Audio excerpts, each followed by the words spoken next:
अगर आप एक प्रधानमंत्री किसान सम्मान निधि योजना के धारक हैं तो ये वीडियो आपके लिए काफ़ी इंपॉर्टेंट साबित हो सकती है, क्योंकि आज की इस वीडियो में हम बात करने वाले हैं कि सरकार की तरफ से सैचुरेशन ड्राइव को चलाया जा रहा है, जिसमें सिर्फ अब 2 दिन बाकी बचे हैं। अगर आपके पीएम किसान सम्मान निधि अकाउंट पर कोई भी प्रॉब्लम है तो उसको आप समय रहते सही करा लीजिए, चाहे वो ई-केवाईसी के रिलेटेड हो, लैंड सीडिंग के रिलेटेड हो, या फिर आधार सीडिंग की समस्या हो, या फिर आपके पीएम किसान सम्मान निधि अकाउंट पर काफ़ी समय से एफटीओ प्रोसीड नो है।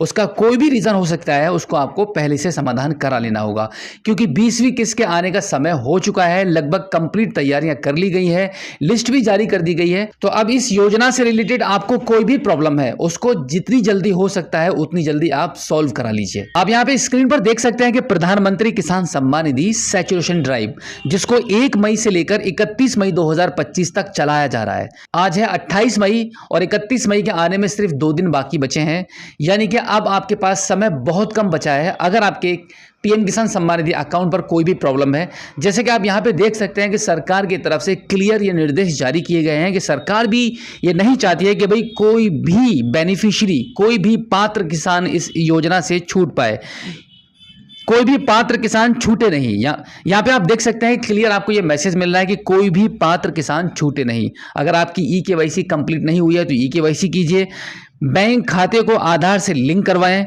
भूमि रिकॉर्ड का सत्यापन करवाएं। यानी कि बहुत सारे किसानों को लैंड सीडिंग की भी प्रॉब्लम है। लैंड सीडिंग के बारे में कई बार मैंने आपको जानकारी दी है। अगर आपको लैंड सीडिंग की समस्या है, काफ़ी समय से आपका लैंड सीडिंग नो आ रहा है, तो इसका मतलब है कि आपकी ज़मीन का रिकॉर्ड वहाँ पे दर्ज नहीं है। इसका कोई भी ऑनलाइन अभी सॉल्यूशन नहीं है। इसके लिए आपको आपकी तहसील में जाकर ही संपर्क करना होगा, किसान विभाग में, वहीं से आपको इसका समाधान मिलेगा।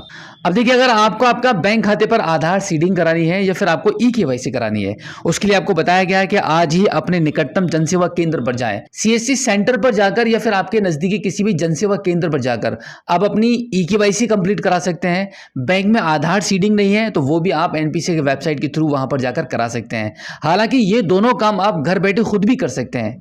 अब देखो, अगर आपको पिछली 19वीं किस्त का पैसा प्राप्त हो चुका है, 18वीं किस्त का पैसा भी प्राप्त हो चुका है, इसका मतलब है कि आपके अकाउंट पर डेफिनेटली अब कोई भी प्रॉब्लम नहीं होगी और 20वीं किस्त का भी पैसा आपको समय पर प्राप्त हो जाएगा। सरकार की तरफ से बहुत जल्दी इसका अनाउंसमेंट जारी होने वाला है कि कब आपको और कहां से प्राइम मिनिस्टर मोदी जी 20वीं किस्त का पैसा आपको इस बार ट्रांसफर करने वाले हैं। अब देखो, एक काम की बात यह है कि एक बार कम से कम आपको पीएम किसान सम्मान निधि की ऑफिशियली वेबसाइट पर आकर अपने अकाउंट के स्टेटस को जरूर चेक करना चाहिए, जिससे कि आपको समय रहते आपको यह आइडिया लग जाए कि भाई आपके अकाउंट पर कहीं कोई प्रॉब्लम तो नहीं है। अगर कोई प्रॉब्लम महसूस होती है या फिर आपको दिखता है कि आपका लैंड सीडिंग नहीं है, ई-केवाईसी नहीं है या फिर आपका आधार सीडिंग नहीं है, तो आप समय रहते उस काम को सही भी करा सकते हैं। तो इसके लिए आप अपने मोबाइल फोन के गूगल पर टाइप करेंगे पीएम किसान सम्मान निधि, उसके बाद वेबसाइट का जो पहला लिंक आपको दिखाई देगा इस पर आप क्लिक कर देंगे।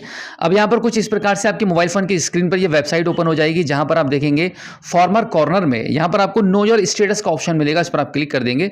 अब यहाँ पर आपको क्या करना होगा, आपको आपका रजिस्ट्रेशन नंबर एंटर करना होता है और यहाँ पर अपना कैप्चा कोड फिल करते हैं एंड गेट ओटीपी वाले ऑप्शन पर क्लिक कर देते हैं।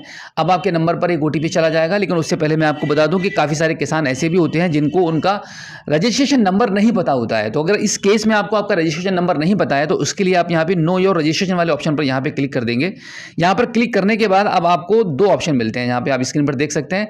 पहला ऑप्शन है मोबाइल नंबर और दूसरा है आधार नंबर। तो यहाँ पे आप दोनों में से कोई एक ऑप्शन चूज कर लेंगे। सबसे इजी रहेगा कि आप मोबाइल नंबर ही चूज कर लीजिए। यहाँ पे मोबाइल नंबर टाइप करेंगे, कैप्चा कोड फिल करेंगे, गेट मोबाइल ओटीपी पर क्लिक कर देंगे। अब देखो, आपके रजिस्टर्ड मोबाइल नंबर पर पीएम किसान सम्मान निधि योजना की तरफ से एक ओटीपी चला जाएगा। उस ओटीपी को आप यहाँ पे एंटर करेंगे, उसके बाद गेट डिटेल वाले ऑप्शन पर क्लिक कर देंगे। अब आप देखेंगे आपके मोबाइल फोन की स्क्रीन पर आपका रजिस्ट्रेशन नंबर यहाँ पे प्राप्त हो चुका है, आपका नाम भी यहाँ पे शो कर रहा है। अब इस नंबर को यहाँ से आप नोट कर लीजिए या फिर आप यहाँ से कॉपी कर लीजिए। उसके बाद आप यहाँ पर बैक वाले ऑप्शन पर क्लिक कर देंगे। अब यहाँ पर एक बार फिर से फार्मर कॉर्नर वाले ऑप्शन पर आकर यहाँ पे नो योर स्टेटस वाले ऑप्शन पर क्लिक करेंगे। यहाँ पे आपका रजिस्ट्रेशन नंबर एंटर कर देंगे, यहाँ पे कैप्चा कोड फिल करके गेट ओटीपी वाले ऑप्शन पर क्लिक कर देंगे। अब एक बार फिर से आपके पीएम किसान सम्मान निधि योजना के रजिस्टर्ड मोबाइल नंबर पर एक ओटीपी चला जाएगा। उस ओटीपी को यहाँ पे आप एंटर करेंगे, उसके बाद गेट डेटा वाले ऑप्शन पर क्लिक कर देंगे। अब आप देखेंगे आपके मोबाइल फोन के स्क्रीन पर आपका पीएम किसान सम्मान निधि का अकाउंट यहाँ पे लॉगिन हो चुका है, जहाँ पे आपको कंप्लीट डिटेल्स आपको देखने के लिए मिल रही हैं। सबसे पहले आपके पर्सनल इन्फॉर्मेशन यहाँ पे आ जाती हैं, उसके बाद आपका एलिजिबिलिटी स्टेटस है and then latest installment details है। तो आप सबसे पहले जो डिटेल्स आपको देखनी चाहिए वो है आपका एलिजिबिलिटी स्टेटस। तो यहाँ पर हम क्लिक कर देते हैं। आपके एलिजिबिलिटी स्टेटस में आप देखेंगे आपका लैंड सीडिंग यस में आ रहा है, आपका ई-केवाईसी भी यस में है और इसी के साथ में आपका यहाँ पे आधार बैंक अकाउंट सीडिंग भी यस में है, यानी कि तीनों चीजें आपकी प्रॉपर यस में है। तो इसका मतलब है कि आपके अकाउंट पर कोई भी प्रॉब्लम नहीं है, आपको 20वीं किस्त का पैसा डेफिनेटली मिलेगा। अब इसके बाद चौथी चीज है देखने के लिए कि आपका यहाँ पे एफडी प्रोसीड यस में शो कर रहा है पिछली किस्त पर या फिर नो में शो कर रहा है। अगर 19वीं किस्त जो आपको प्राप्त हुई है उस पर आपका या आपकी जो भी आखिरी किस्त आपको मिली थी उस पर आपका एफडी प्रोसीड नो आ रहा है, तो इसका मतलब है कि आपकी ये तीनों चीजें यस में होने के बावजूद भी डेफिनेटली कोई ना कोई प्रॉब्लम है जिसकी वजह से आपकी पिछली किस्तें रुकी हुई हैं। तो यहाँ पर जैसे कि आप यहाँ पे स्क्रीन पर देख पा रहे हैं कि हमारे केस में कोई प्रॉब्लम नहीं है।